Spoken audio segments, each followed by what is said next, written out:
Hello everyone. I'd like to share with you a poem I wrote called Meeting Ian Gawler.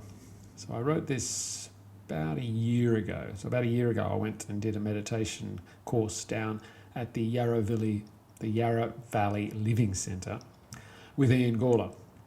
And I had a great time, and it reignited my enthusiasm for meditation.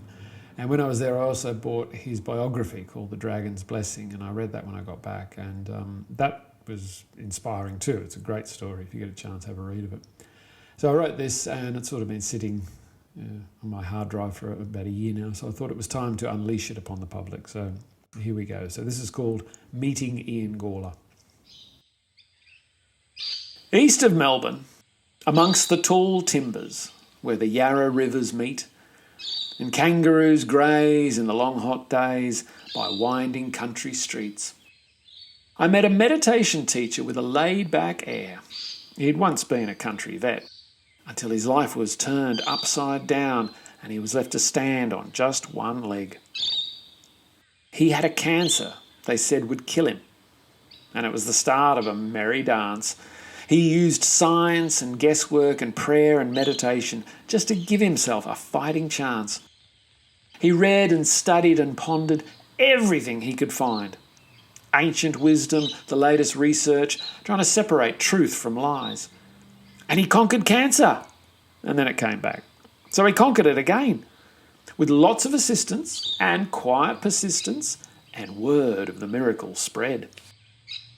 The newspapers told the story of this country vet who had, against all prediction, defied a death sentence, a life-ending menace, with good food and meditation.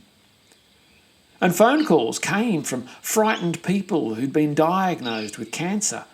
And letters too, more than a few, and he stayed up late to give them all an answer. Until there were so many people asking for help that very, very soon he concluded the only way to answer them all was to get them all into one room.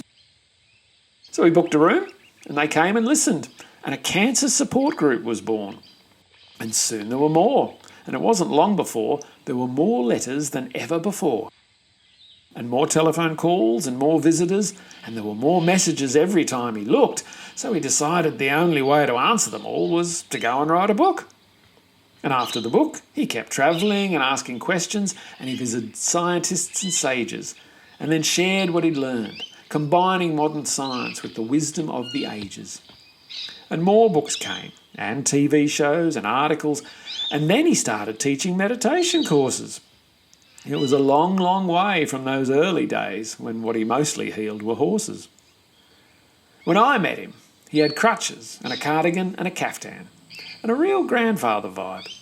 And he had so many stories about good fellas and rat bags, and he told them all with a twinkle in his eye. He told me stress and being too active is the cause of so much illness. But, he assured, anything can be cured if we can just find stillness.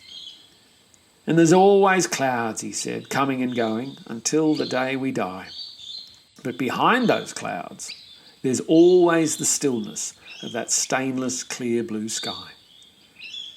And 40 years after confounding the doctors, he's still saying these empowering words. Believe you can heal yourself, because you can, no matter what else you might have heard. That's what the one-legged meditation master taught me that week that I met him on retreat. And I heard it out there, beneath the tall timbers, where the Yarra Rivers meet.